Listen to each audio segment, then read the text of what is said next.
बहती है गंगा धारा, शंकर तेरी जटा।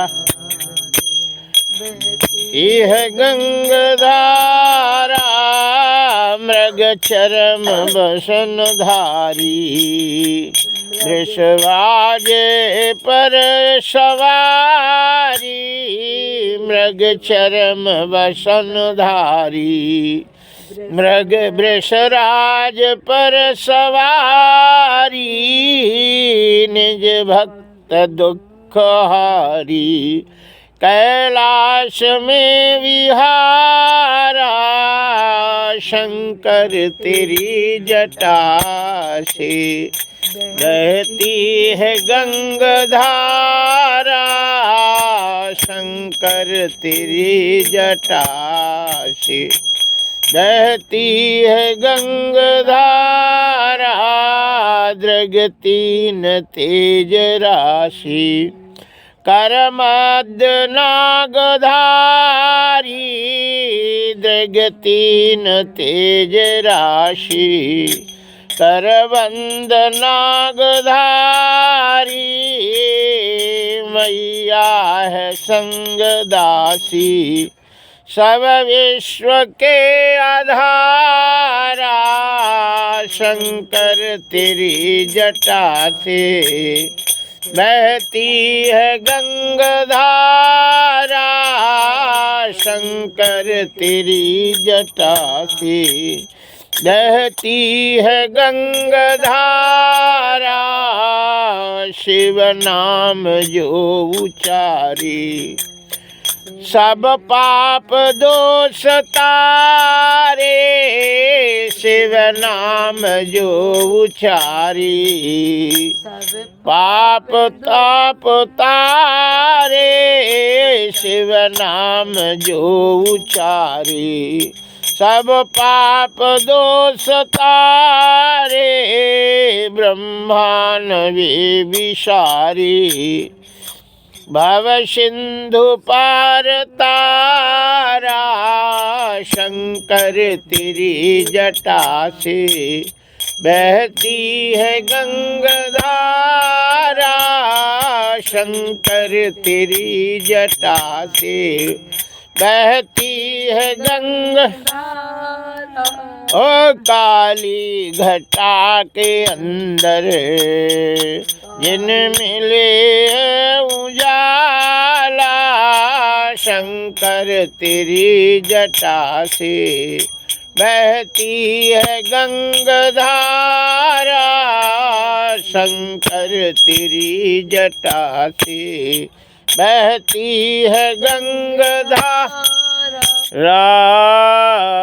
बोलिए बाके बिहारी श्री कृष्ण भगवान की जय। श्री हनुमान जी महाराज की जय। हरिशरणम। कल श्रीमद् भागवत महापुराण में भीष्म जी कहते हैं कि 12 महीना में 12 वस्तु का त्याग करना चाहिए और 12 महीना में 12 वस्तु का सेवन करना चाहिए। एक महीना एक एक वस्तु का सेवन करे ज़्यादातर, और एक वस्तु का यदि त्याग करता है तो उसको जीवन में तो शुरुआत ही भैया। जय जय श्री सीता।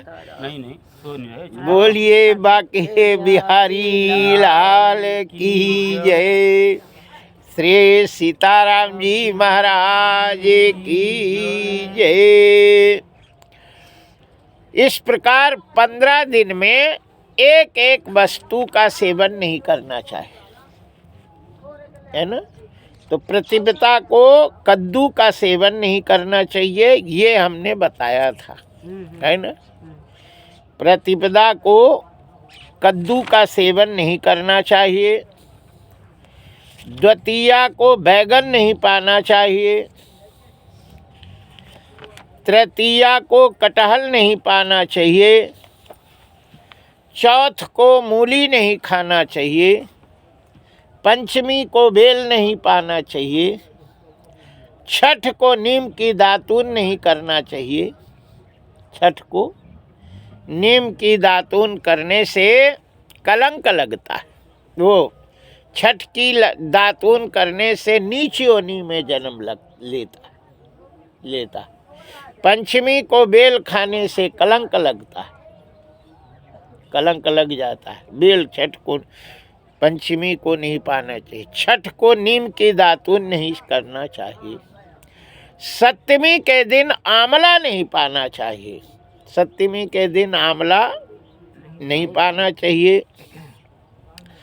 अष्टमी के दिन नारियल का सेवन नहीं करना चाहिए, नहीं बुद्धि का नाश हो जाता है। अष्टमी को ही देवी को खूब नारियल चढ़ती है और वो प्रसाद सब पा लेते हैं। सब पाते हैं, जबकि 8 को नारियल पाने से बुद्धि कुंद हो जाती है। तो वो जो चढ़ाते हैं या उसको विसर्जित करना चाहिए। अरे धर दो, काल पालो, परव पालो का ये मतलब है कि उसी दिन अच्छी बात पता चले नहीं, अष्टमी को उसी दिन नहीं उस अष्टमी को ना पावे, धर ले, दूसरे दिन पा ले। हम लोग जैसे व्रत, हम पर व्रत रहते हैं, हम तो एक टाइम पाते हैं। कोई प्रसाद देता है, धर देते हैं, जब दूसरे दिन भोजन करते तो साथ में पा लिया। इसका मतलब नहीं है कि तुरंत जो है मिले अब तुरंत ही तुम गप कर लो। धर दो, प्रसाद है, प्रणाम कर लो। दूसरी नहीं पाना है ना। अष्टमी को नारियल पाने से बुद्धि का नाश हो जाता है। नवमी को लौकी नहीं पाना चाहिए। नवमी के दिन लौकी का सेवन नहीं करना चाहिए। दसवीं को कलम्बी नहीं पाना चाहिए। एकादशी को सेम का सेवन नहीं करना चाहिए। सेम जो होती है। द्वादशी को पोई नहीं पाना चाहिए। पोई क्या होता है? एक पत्ता होता है, ऐसे पत्ते मोटे मोटे से रहते हैं। उसको सब्जी उब्जी में डाल पकौड़ी उकौड़ी बनाते हैं, वो पोई होती है। उसमें नींद ज्यादा आती है। दसवीं को क्या है? दसवीं को क्या होता है महाराज आप? दसवीं को कलम्बी नहीं पाना चाहिए। नवमी को लौकी, दसवीं को कलम्बी, अब पता नहीं कहा है, कलम्बी लिखा है, कलम्बी नहीं पाना चाहिए। त्रयोदशी को बैगन नहीं पाना चाहिए, नहीं पुत्र की है ना हानि होती है। त्रयोदशी को बैगन नहीं पाना चाहिए। चतुर्दशी को भी बैगन नहीं पाना चाहिए। और अमावस्या के दिन, अमावस के दिन किसी का अन्न का सेवन नहीं करना चाहिए, है ना। किसी का भी अन्न का सेवन नहीं करे। किसी प्रकार का किसी का अन्न नहीं पाना चाहिए, नहीं खाना चाहिए। अमावस्या के दिन यदि किसी का भी अन्न पाता है तो 1 महीने का अपना किया हुआ पुण्य सब उसको दे देता है और उसका पूरा पाप स्वयं ले लेता है। इसलिए ये अमावस्या को लोग सीधा जरूर देते हैं, है ना। अमावस को सीधा का देते हैं, अन्नदान करते हैं। अमावस के दिन कोई पेड़ वगैरह नहीं तोड़ना चाहिए, नहीं ब्रह्म हत्या जैसे पाप लगता है। अमावस को दही नहीं मथना चाहिए। यदि दही मथा जाता है तो जो घी निकलता है वो गोरुक्त के समान होता है। छाछ जो होता है वो मदिरा के समान हो जाता है। इसलिए अमावस के दिन दही मथना नहीं चाहिए। कार्तिक के महीना में भटा का सेवन नहीं करना चाहिए। माघ के महीना में मूली का सेवन नहीं करना चाहिए। चल रहा है और तो हम कल रोक रहे थे, मूली हाँ, माघ में मूली और मिश्री, ये 2 चीज़ों का त्याग अवश्य करना चाहिए। इस प्रकार श्री मद्भागवत महापुराण में व्यास जी भोजन के बारे में कहते हैं। इसके बाद व्यक्ति को बैठने का भी बहुत बड़ा असर पड़ता है। पैर में पैर रख के कभी नहीं बैठना चाहिए। घुटने के अंदर, घुटने को हाथ से अंदर करके नहीं बैठना चाहिए।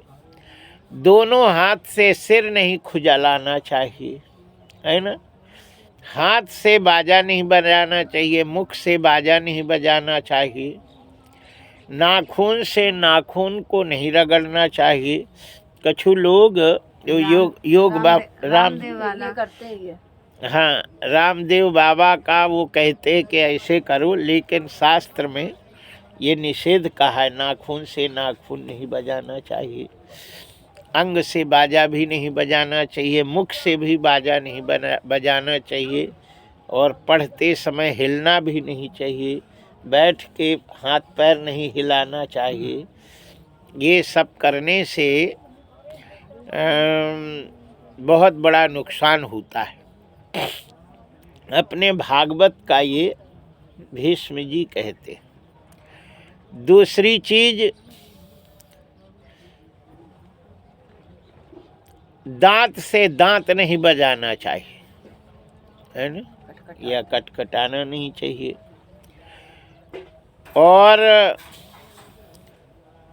सूपा की हवा यदि लग जाए तो लक्ष्मी जी चली जाती। तो बताया था ना गुरु जी।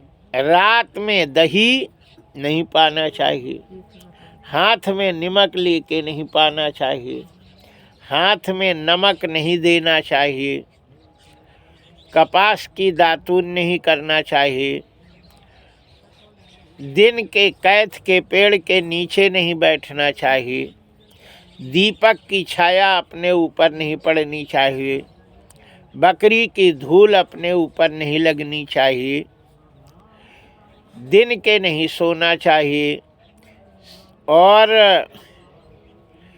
भोजन ठंडे पानी से पैर धोकर करना चाहिए। ठंडा पैर नींद आने लगी जब कल लगा। नहीं भाई, कैसे नहीं? ठंडे पैर जो भोजन करता है वो दीर्घायु होता है, और जो मोजा जूता पहन के पाता है वो जल्दी मर जाता है। धन्य गणेश, जय श्री राम। इसलिए ठंडे पैर ठंडे पानी से हाथ पैर धो करके और भोजन करना चाहिए। ठंडा पैर रहे, गरम पैर हो तो भोजन नहीं करना चाहिए। पैर को ठंडा कर लेना चाहिए, फिर भोजन करना चाहिए, तब वो दीर्घायु होता है। जय जय श्री सीताराम।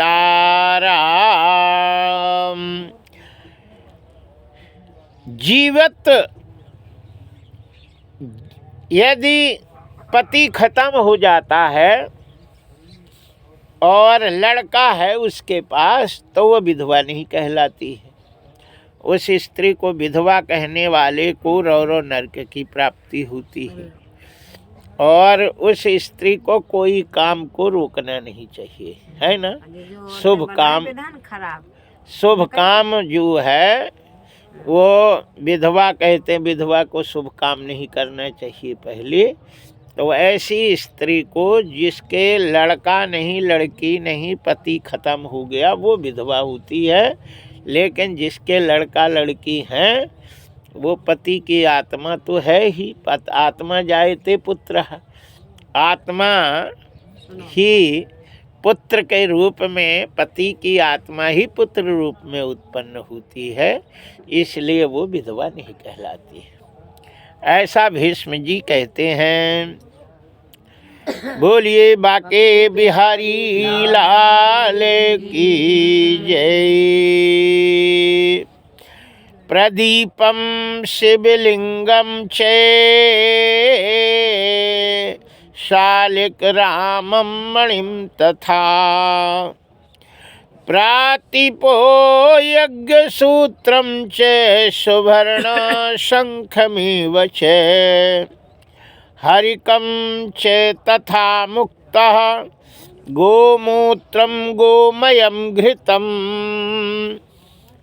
शालिग्राम शिला तोयम भूमौ त्यक्त्याव्रजेद्दः। इतनी चीजों को बिना आसन के नहीं रखना चाहिए, उसमें कुछ आसन बिछा के रखना चाहिए। तो कौन कौन सी चीज है जिसे खाली जय जय श्री सीताराम, रात के सोए नहीं है।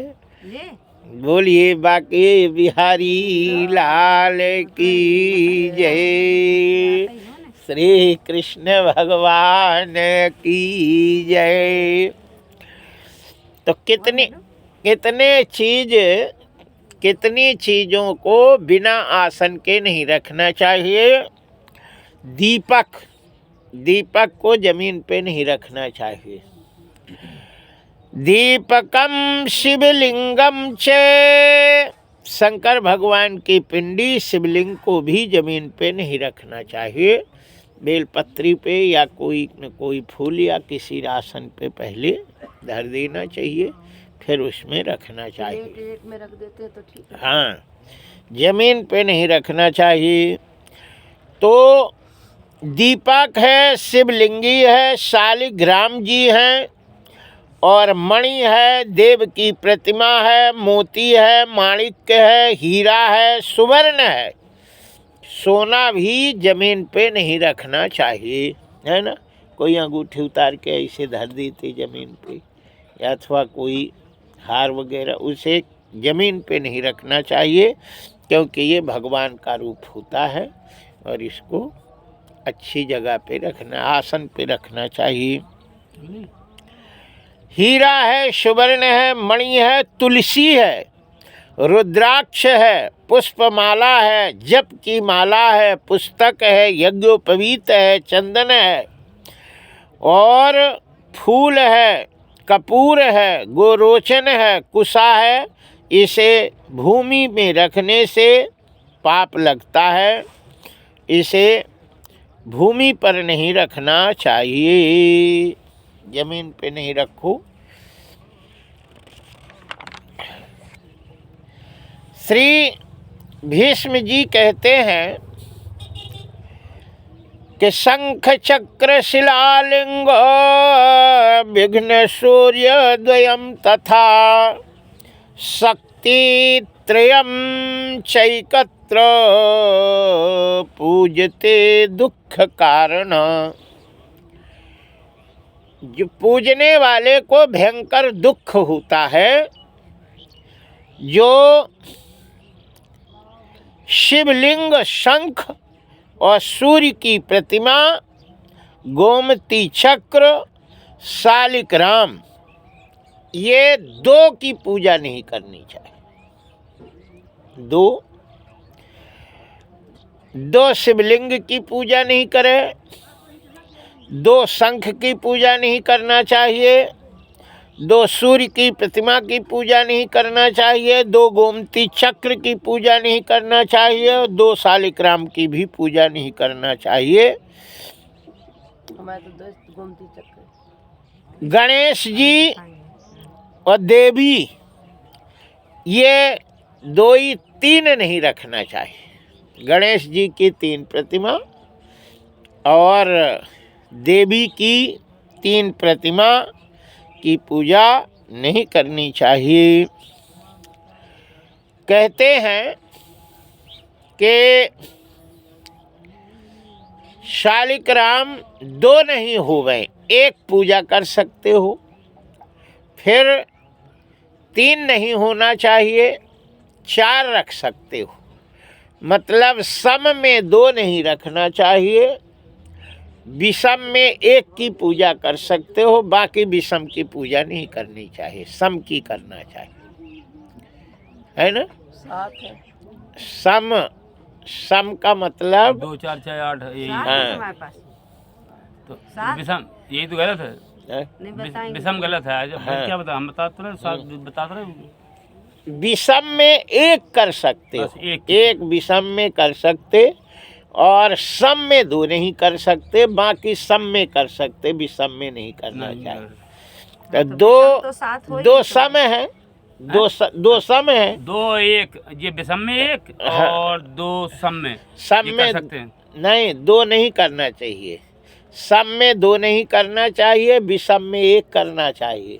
अब बाकी विषम में नहीं करना चाहिए, सब सम में करना चाहिए। 4 कर सकते हो, 6 कर सकते हो, 7 नहीं कर सकते, 8 कर सकते, नहीं 9 7 है दिया नहीं। शालिग्राम 7 है, 7 नहीं कर सकते, 8 कर सकते हो, 9 कर सकते हो, 10 कर सकते हो, 11 नहीं कर सकते। नहीं फिर 9 कर सकते हैं गुरुजी। क्यों? 3 त्रिकाई 9 कट जाता। अच्छा, 3 त्रिका 9 जो कटे ही नहीं, शेष ना हवे। सम में लेकिन 9 में नहीं आता ना सम। सम क्यों नहीं सौन? 3 त्रिका 9। अरे जो कट जाए वो हो हाँ, सकता है। 3 त्रिकाई 9, शेष 3 नहीं बचना चाहिए। हाँ, 3 त्रिकाई 9, 5 दूनी 10, 11 में नहीं कटता है, 11 नहीं रखनी चाहिए, 12 में 12 हो बाद सकती, में करियो अब काय को, 13 अब तुरंत ही हटाने का ते- है, तो हटा दे। 13 एक बढ़ा देंगे क्या दिक्कत? अरे नहीं बढ़ा बढ़ाएंगे दे। कहाँ से आएंगे? अब नहीं, हमारे यहाँ लेते आएंगे। हमारा एक चला गया, हम 12 रखे थे, हाँ, हाँ। तो एक मेरा पूंजी ले लेंगे काय को हाँ, देना। तो हमारे 12 हो जाएंगे। हमें अब 11 कर रहे, 11 हमारे है। ये कोई ले लिया, क्या हुआ? अब वो जब तक गई नहीं तो फिर ले लेते। जय जय श्री सीताराम।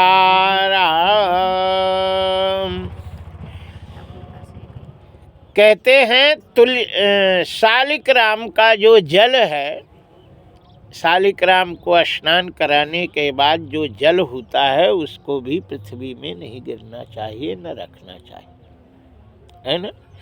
तो शालिग्राम को जितना पानी से नहवाओ वो पूरा पी लेना चाहिए, है ना, फेंकना नहीं चाहिए। हमारे नरसिंह मंदिर में पुजारी हैं, कितने शालिग्राम, है ना, वो बिल्कुल नहीं फेंकते। हाँ, सबको हाँ, मिलता है सबको बांट देते और जो बचता वो पी लेते, है ना। सो शालिग्राम का जो जल है उसको नहीं फेंकना चाहिए, उसको पी लेना चाहिए। तुलसी पत्र विच्छेदम शालिग्रामो करोत्रियः तस्य जन्मांतरी भिद्रम विस्तृच्छेदन भविष्यति। तुलसी पत्र विच्छेदा करोद्यः भार्यहीनयो भवेत्यं सोपति रोगो मत्स्यानां जन्ममश्नुतु। शालिग्राम, तुलसी और शंख तीनों को एक साथ रखना चाहिए। शालिग्राम, तुलसी और शंख, इन तीनों को एक साथ रखने से भगवान बहुत प्रसन्न होते हैं। नहीं रखना चाहिए, साथ में रखना चाहिए। तुलसी, शालिग्राम, तुलसी और शंख, ये तीन। कैसे संग में कैसे मार? तुलसी और वे तो मिल जो संख्या होती है, हाँ, छोटा सा शंख रहे तो जो अपना। होता है, जो दाहिना शंख रखते हैं उसमें तुलसी दल रखना चाहिए। हम रखते हैं हमेशा। तो रात्रि को तुलसी उतार के शंख के ऊपर रख देना चाहिए, अच्छा, है ना। शालिग्राम भगवान हाँ, तुलसी शंख पे रखना चाहिए। शंख से जो तुलसी को अलग कर देता है, वो अगले जन्म में पत्नी से वियोग होता है। और ललितपुर में भी एक तुलसी शंख में डली ही रहती है, उसी से स्नान कराते हैं। बोलिए बाके बिहारी लाल की जय। मुक्त के सश्चुया छेद बाध्याम्यार्चन वीक्षितः। केस खोल करके कभी पूजा नहीं करनी चाहिए, है ना। केस, बाल को खोल के पूजा नहीं करनी चाहिए। केस खोल करके पूजा अर्चन कभी नहीं करना चाहिए। केस खोल करके एक पग भी नहीं चलना चाहिए, है ना।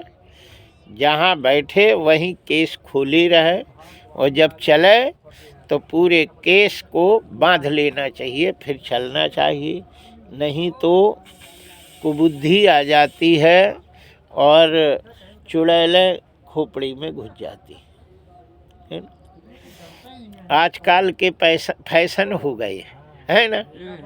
इनके हम वो ओली भरवे में गए हाँ, अब तो फैशन ही है। तो जितनी थी सब बाल खोले, ऐसे जैसे चुड़ैल हो, वहाँ से आना इधर उधर।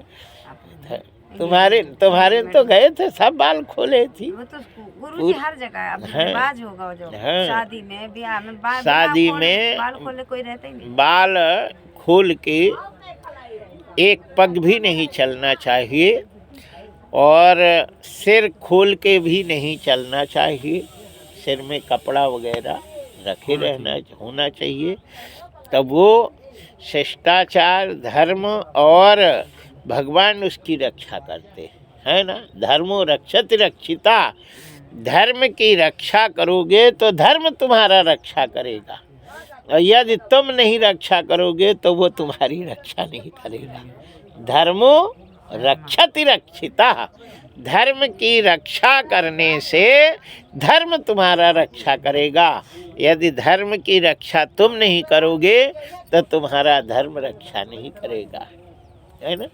इसलिए भीष्म जी कह रहे हैं ते मुक्त केशश्च नाछेद वाध्यान्याम च किर्वसः विकिर्वितः। केश खोल कर पूजा अर्चन आज नहीं करना चाहिए, केश खोल कर यात्रा नहीं करना चाहिए, केश खोल कर चलना भी नहीं चाहिए। जब बाल गीले होवें तो उसको बांध के रखो, कपड़े उपड़े से बांध लेती काम करती हैं। बाल के नहाने के बाद जो पानी चूता है, जहाँ जहाँ छुएगा वहाँ वहाँ की ज़मीन अपवित्र हो जाती है। फिर उसको गाय के गोबर या गोमूत्र से धोने पर पवित्र होती है। जब तक वो अपवित्र रहती, जब तक गाय का मूत्र या गाय का गोबर से लीपा नहीं जाता। इसलिए बाल का पानी नहीं छूना चाहिए, है ना। कपड़े से बांध के रखे, उसमें वो सोख लेता है, फिर उसको नुचो देवे, कहीं कपड़ा डाल दे, फिर एक जगह बैठ के अपना बाल को सुखा ले, अथवा जब सूख जाए सो बांध लेना चाहिए, लेकिन उसका पानी। इसी प्रकार हाथ धोने के बाद नाखून में जो पानी रहता है उसको ऐसे छिड़क दे, तो जितनी दूर तक वो पानी जाता है उतनी दूर तक वो अपवित्र हो जाती है ज़मीन। इसी प्रकार नहाने के बाद जो कपड़ा या जो भी पहने रहते हैं, चड्डी, नहाते समय जो भी वस्त्र पहने हो, उस वस्त्र को फटकारना नहीं चाहिए। फटकारने से जितनी दूर तक उसके छींटे जाते हैं उतनी दूर तक वो अपवित्र हो जाता है। यदि फटकारने पर किसी कारणवश अपने ऊपर भी छींटा पड़ जाए उसकी, तो व्यक्ति बिना नहाए हो जाता है, फिर उसे दोबारा स्नान करना चाहिए। इसी प्रकार कपड़ा, नहाते समय जो कपड़ा होता है उस कपड़े को खींच के फटकारे नहीं, है ना। और उसको, अथवा नहाने के पहले वो कपड़े को खींच करके और फटकार लो, कछू करो और ढार दो, और फिर नहा लो, तब वो फिर सही रहता है। मतलब नहाने में जितने कपड़ा पहने हो वो सब अपवित्र हो जाते हैं। कपड़ा खींचने के बाद उसका जो पानी रहता है निचोने का, वो पैर में नहीं लगना चाहिए। यदि पैर में लग जाए तो बुद्धि खराब हो जाती है, उसको विपरीत दिशा में डालना चाहिए। और कछु कपड़ा खींच के और निचोए बाल्टी में, फिर अपने पैरे में डाल देते हैं, ऐसे करके डाल देते पैरों में। हाँ, तो वो सब निषिद्ध है। उस पानी को विपरीत दिशा में बाल्टी का अपने तरफ नहीं करना चाहिए, पानी को दूसरी तरफ डालना चाहिए ताकि पैरों में नहीं आना चाहिए। बोलिए बाके बिहारी लाल की जय, श्री हनुमान जी महाराज की जय। आरोग्यम भास्करादिच्छे छिय वीक्षे दुतासनात् ईश्वर श्याम विच्छेद मोक्षमिच्छे जनादिशात। सूर्य से आरोग्यता की प्राप्ति होती। सूर्य की उपासना करने से व्यक्ति निरोगी होता है। सूर्य की साधना करने से वो निरोग होता है। इसलिए सूर्य की उपासना सूर्योदय के पहले करना चाहिए। सूर्य उगने के बाद उनकी उपासना नहीं होती। सूर्य उगने के पहले सूर्य की उपासना होती है। अग्नि से श्री की प्राप्ति होती है और शिव जी की उपासना से ज्ञान की प्राप्ति होती है। सूर्य की उपासना से आरोग्य मिलता है और अग्नि से श्री की प्राप्ति होती है, लक्ष्मी अग्नि की उपासना से। और शिव की उपासना से ज्ञान की प्राप्ति होती है और विष्णु की उपासना से मोक्ष की प्राप्ति होती है। और स्कंध की उपासना से संतान की प्राप्ति होती है और गणेश की उपासना से सभी वस्तु की प्राप्ति होती है। दुर्गा की उपासना से रक्षा होती है और भैरव की उपासना से कठिनाइयों की से प्राप्ति, जो कठिनाई होती है उससे सरलता प्राप्त हो जाती है। और सरस्वती की उपासना से वाणी की प्राप्ति होती है, वाणी अच्छी निकलती है। लक्ष्मी से ऐश्वर्य की प्राप्ति होती है और पार्वती की उपासना से सौभाग्य की प्राप्ति होती है और शनि की उपासना से मंगल की प्राप्ति होती है। इसलिए इन सभी देवताओं की उपासना करना चाहिए। जो जिसे आवश्यकता हो उन देवता की आराधना करना चाहिए। श्री भीष्म जी कहते हैं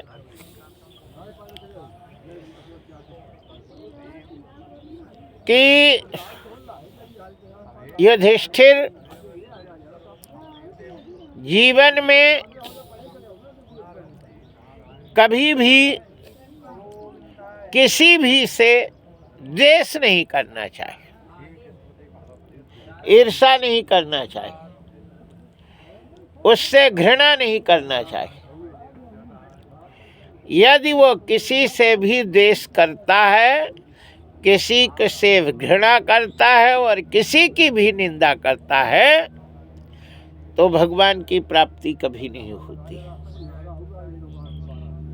भगवान की प्राप्ति कराना हो तो सबसे प्रेम करना चाहिए, किसी से घृणा नहीं करना चाहिए, किसी से दुश्मनी नहीं करना चाहिए और बड़े प्रेम से जीना चाहिए। जय जय श्री सीताराम। जब ध्रुव जी की सुरुचि ने उठा के पटक दिया तो सुनीति ने ध्रुव को उपदेश दिया, बेटा तेरी माँ ने तुझे जरूर किया है लेकिन तुम किसी से द्वेष नहीं करो। हम लोगों का भाग्य ही ऐसा है, हमारा इतना दुर्भाग्य है कि तुम इस पापनी माँ से जन्म लिया है। इसलिए अपना दोष किसी पे नहीं दो। अपने भाग्य में जो है उसको अपने से ही जीना चाहिए। और कोई यदि कुछ कहता है तो उसमें उसका दोष नहीं है। हम ऐसे हैं इसलिए हमें कहता है, हम ऐसे हैं, तू ऐसा है इसीलिए तुझको सिंहासन पे नहीं बैठने दिया, भगा दिया। तो बेटा बाप दो होते हैं, एक आत्मा को देता है, एक शरीर देता है। तो शरीर देने वाला बाप का सिंहासन जब तक शरीर रहता है तब तक रहता है, लेकिन आत्मा देने वाला पिता जब तक आत्मा रहती है तब तक उसका सिंहासन मिलता है और आत्मा का कभी नाश नहीं होता, तो सिंहासन का भी कभी नाश नहीं होगा। तब जाके ध्रुव जी जंगल में तपस्या करके भगवान की आराधना की थी। कन्हैया हम अब जाना चाहते हैं यहाँ से, लेकिन मुझे बड़ी समस्या है। कृष्ण ने कहा कौन सी समस्या है? वो समस्या हम हल कर दी हैं।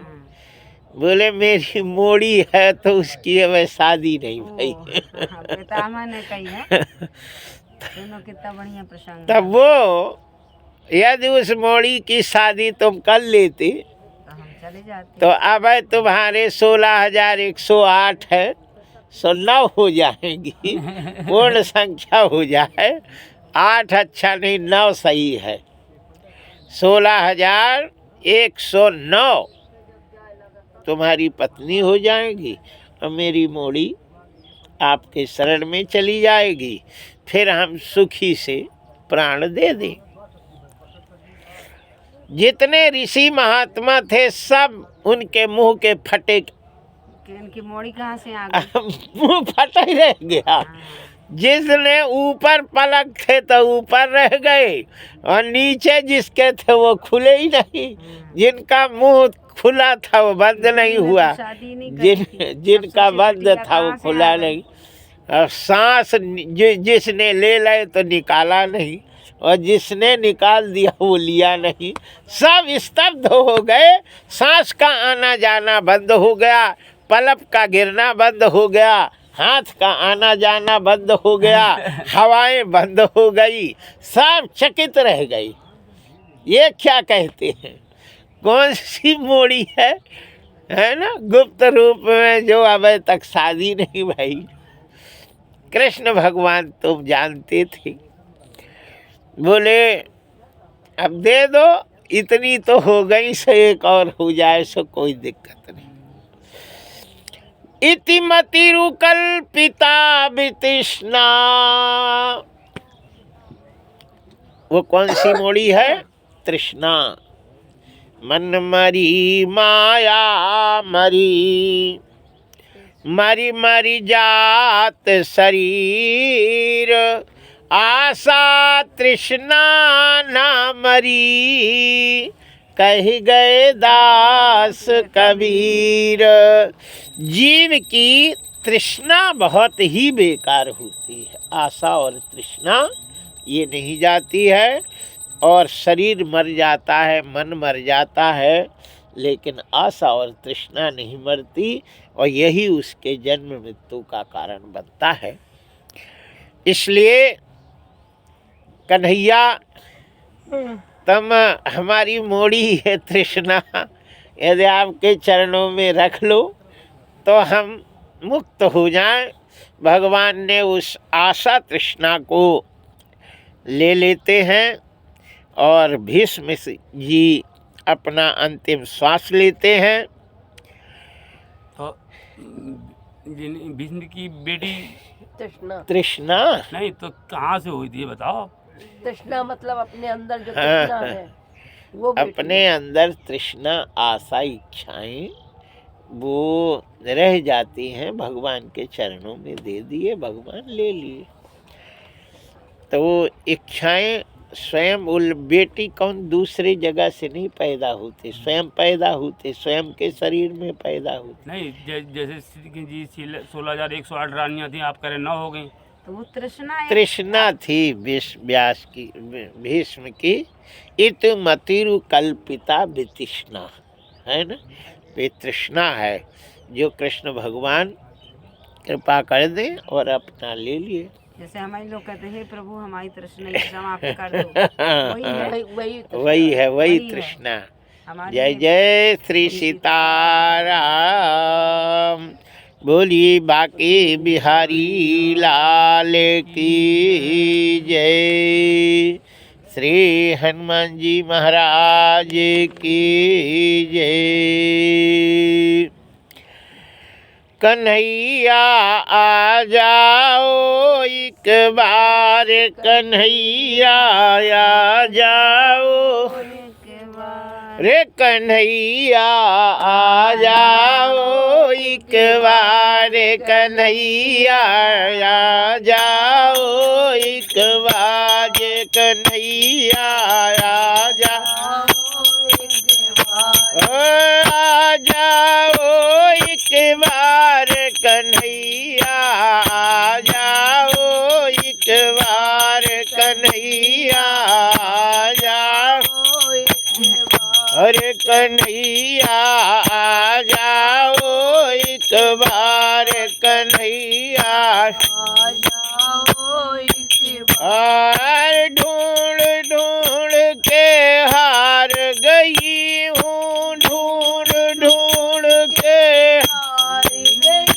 हूँ, ढूंढ ढूंढ के हार गई हूँ, ढूंढ ढूंढ के हार गई हूँ मैं सतवंती नार, कन्हैया आ जाओ एक बार, कन्हैया आ जाओ एक बार, कन्हैया आ जाओ, अरे आ जाओ एक बार, कन्हैया आ जाओ एक बार, कन्हैया आ जाओ एक बार, कन्हैया आ जाओ एक बार, ढूंढ ढूंढ के हार गई हूँ, ढूंढ ढूंढ के हार गई हूँ मैं सतवंती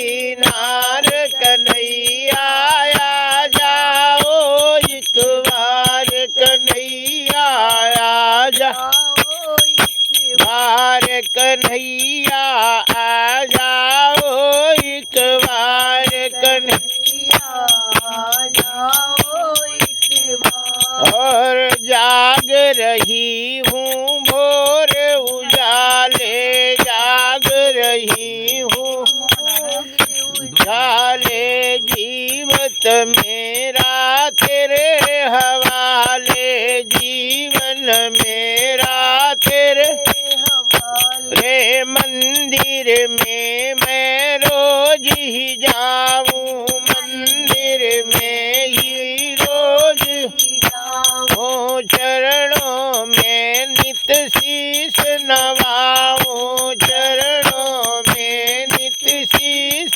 झुकाऊं, अपने मन में मैं ये समझाऊं, अपने मन में मैं ये समझाऊं, झूठा है संसार, कन्हैया आ जाओ एक बार, कन्हैया आ जाओ एक बार, और आ जाओ एक बार, कन्हैया आ जाओ एक बार, कन्हैया आ जाओ एक बार, कन्हैया आ जाओ एक बार, तोड़ दिया मैंने दर्पण तन मन, तोड़ दिया मैंने दर्पण तन मन, तोड़ दिया मैंने दर्पण तन मन, ये है तुझको ये सब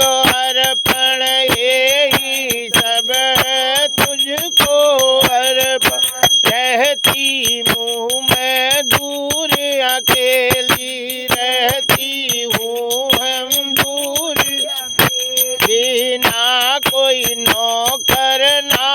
सहेली ना कोई नौकर ना कोई सहेली, अब तो ना है कोई हवेली ना तो ना है कोई हवेली, अब तो ना है कोई हवेली ना तो ना है कोई हवेली, छोड़ दिया घरवार कन्हैया आ जाओ एक बार कन्हैया आ जाओ, अरे आ जाओ एक बार कन्हैया आ जाओ एक बार कन्हैया आ जाओ बार कन्हैया आ जाओ एक बार कन्हैया आ जाओ,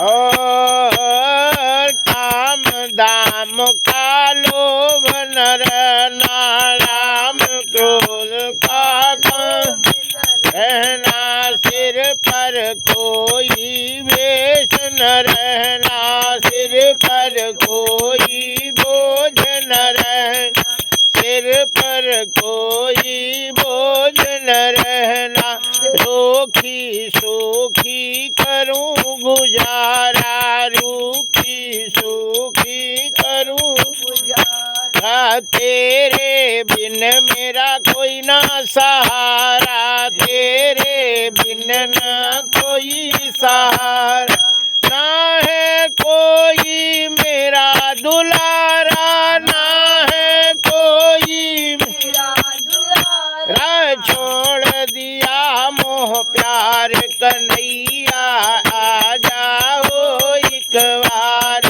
कन्हैया आ जाओ, और आ जाओ एक बार कन्हैया आ जाओ एक बार कन्हैया आ जाओ एक बार,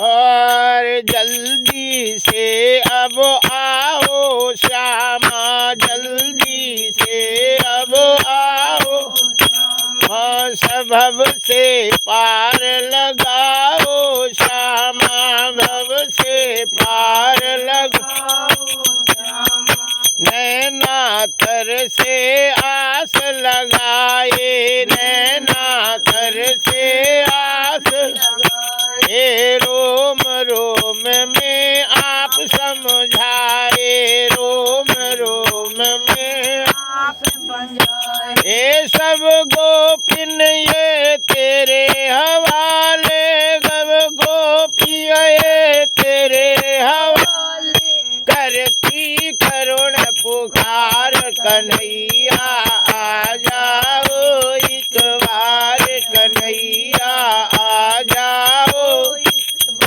आ जाओ एक बार कन्हैया आ जाओ एक बार कन्हैया आ जाओ एक बार कन्हैया आ जा, बोलिए बाके बिहारी लाल की जय। भगवान श्री कृष्ण के सभी प्रेमी भगवान को पुकार रहे थे और भगवान उसी समय द्वारकापुरी में आ गए। इधर भीष्म पितामह का अंतिम संस्कार हो गया। अर्जुन श्री कृष्ण के साथ ही द्वारकापुरी में प्रवेश करते हैं। द्वारकापुरी में राजोचित स्वागत हुआ। बंधन बार से सजाया गया था। केले के खंभे लगाए गए थे। केले के पत्ते से द्वार बनाया गया था। केला जो होता है वो दुख का नाशक है, विपत्ति को दूर करता है और सुख लाता है। इसलिए उत्सव में किसी प्रकार का विघ्न नहीं होवे, इसलिए केले के पत्ते से लगाए जाते हैं। आम से बंधन बार बनाया जाता है और उस घर में जब तक उत्सव होता है तब तक कोई भी अनहोनी नहीं होती जिसको वो रोकता है। इसलिए बंधन बार पहले बनाते हैं। भगवान श्री कृष्ण के यहाँ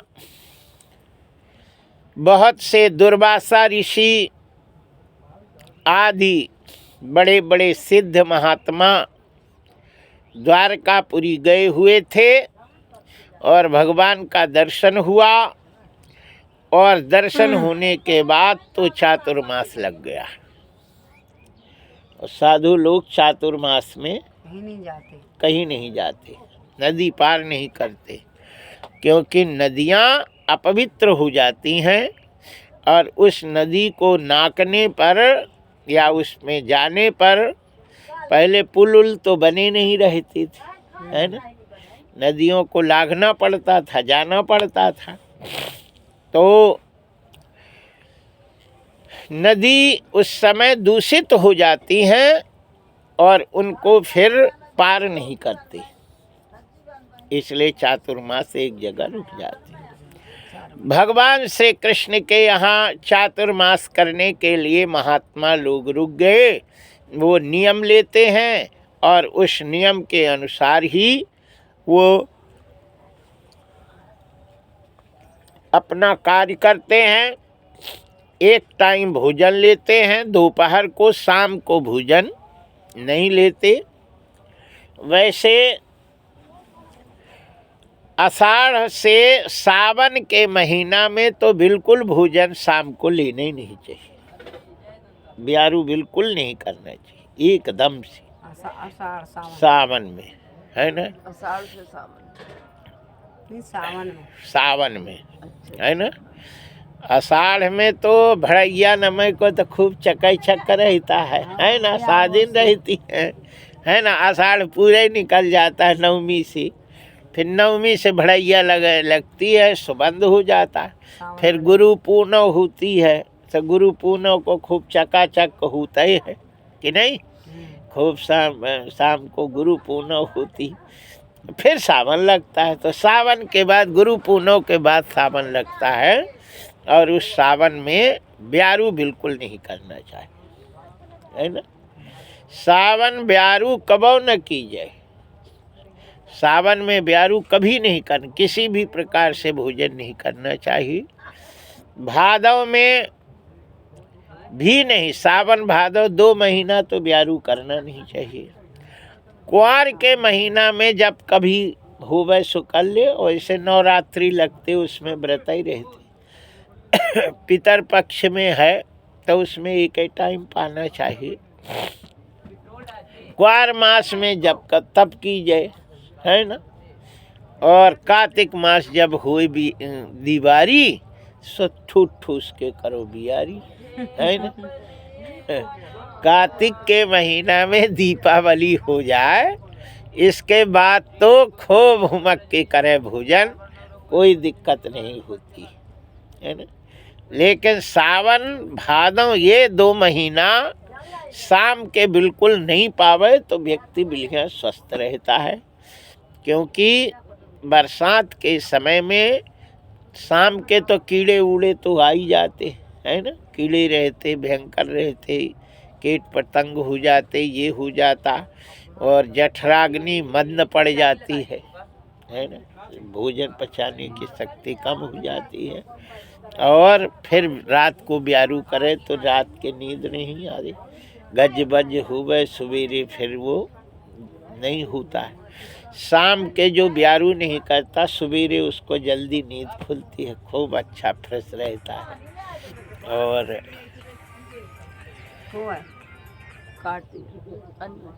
बोलिए बाके बिहारी लाल की जय, श्री हनुमान जी महाराज की जय। कथा चले तो उठा लिया करो, बोलो नहीं, ऐसे उठा दो, अपना सुनो कथा, समझ जाता है, हाँ। पता चला। और बस अपना जो सुने तो सुने, नहीं अपने आप काट देंगे, जय जय श्री सीताराम। हम तो आता है फोन तो हम उठा देते, अपना सुनते रहो, है ना। अपना काट दो, हम कथा कर रहे हैं इसलिए नहीं बोलते। बोलिए बाके बिहारी लाल की जय। चातुर्मास करते हैं महात्मा लोग और खूब बढ़िया प्रसाद बनता है और पाते हैं चकाचक। और रात के अपना भोजन नहीं करते, ब्यारू नहीं करते, दिन में एक बार पाना। कहते हैं कि साधु लोग हैं, मैदान में तो रहते ही हैं, वहीं भोजन हो रहा। शास्त्र में लिखा है कि भोजन भजन एकांत में करना चाहिए, कि नहीं, कोई देखे ही नहीं। सही बात। भोजन भजन एकांत में करना चाहिए। और यदि कोई देखता है तो उसके मन में विकार उत्पन्न हो जाता है ना। और जब विकार उत्पन्न हो जाता है तो फिर उसका नुकसान होता है ना। जो देखता है उसका नुकसान होता है, करने वाले का तो नहीं होता, लेकिन देखने वाले का नुकसान होता है। इसलिए संत लोग होते हैं किसी का नुकसान नहीं होए, सबका कल्याण हो, ये सोचते हैं। इसलिए एकांत में, हाँ, ये सब चीज़ें गुप्त रूप में एकांत में करना चाहिए। देखने वाले में विकार होता है, देखने वाले में विकार आता है। कृष्ण भगवान के लड़के वगैरह नाती पनाती सब आए और बाबा जी को देखा भोजन करते। छप्पा खीर, दूध की बढ़िया, दूध है दूध की बढ़िया खीर, तस्मई बनी, बढ़िया मूछे में ऐसे सुट सुट। लड़कों के मुंह में पानी आ यार, हम लोगों को तो मिलता नहीं, काम कर कर के मर रहे और हमें नहीं मिलता।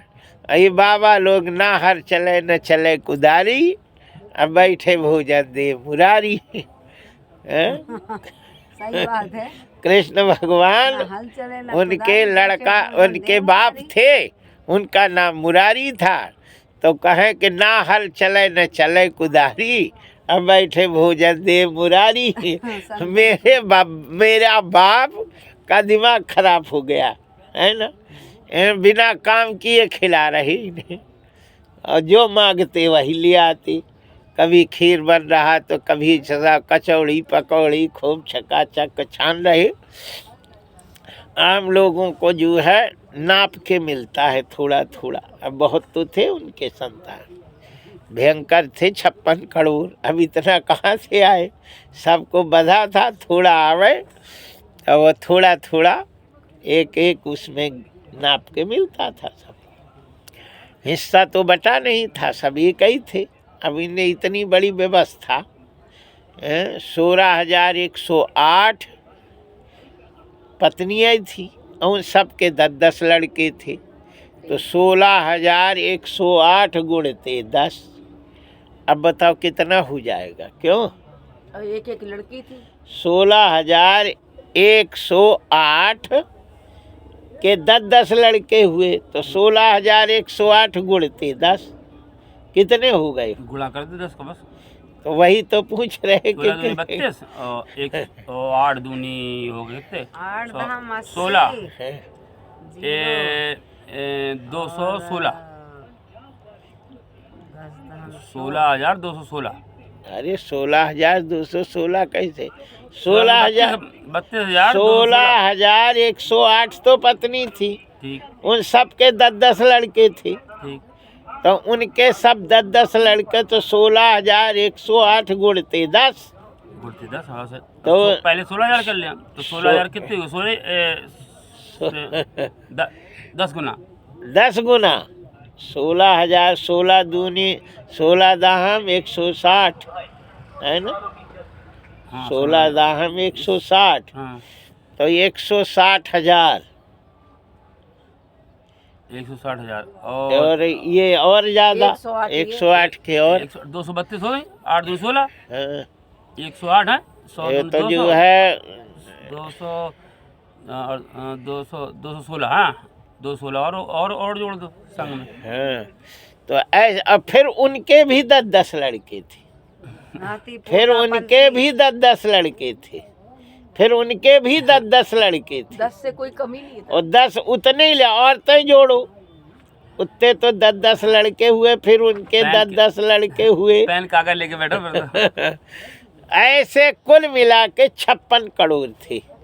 कितने? 56 करोड़। 56 करोड़ उनके नाती संतान हुई। कृष्ण भगवान की। हाँ, वो 56 करोड़ को अब दूध की व्यवस्था यदि देव सबको, औरतों को, लड़कों को, नातियों को एक एक गिलास, तो कै टैंकर आएगा? 56 करोड़ को वो तो हो गया सीताराम। उन लोगों को तो किसी को मिले, किसको मिला ही नहीं। अब बाबा लोगों को भर भर भगोना चढ़ रही और छक कर रही। तो को मिले। हाँ, सो उनने कहा कि ना हल चले न चले कुदारी, अब बैठे भोजन दे मुरारी। भगवान कृष्ण का नाम मुरारी था। सो वो लड़का बच्चा अपने बाप से कहते हैं बब्बा को कि इनके न हल चल रहा न कुदारी चल रही, और बैठे बैठे भोजन मेरे बाप इनको दे रहे छक। तो इनका दिमाग खराब हो गया। कहते हैं कि